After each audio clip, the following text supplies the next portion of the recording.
Ayol qancha kitobxon bo'lsa, masalan, diniy kitoblardan o'nlab, yuzlab kitob o'qib tashlagan qizlar bor. Shayx hazratlarining kitoblarini hammasini o'qib chiqqan qizlar bo'ladi.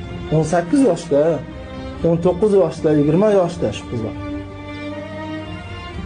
Ular uchun qizig'i yo'q.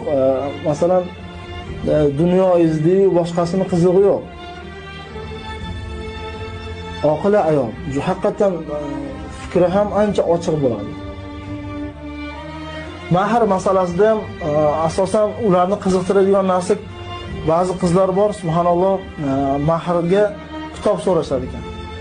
Meni orzuyim dedi, Shayx hazratlarining hamma kitoblarini olish, shuni mahr qilib bera olasizmi dedi ekan. Bunaqangi ayollardan qanaqa farzandlar dunyoga keladi?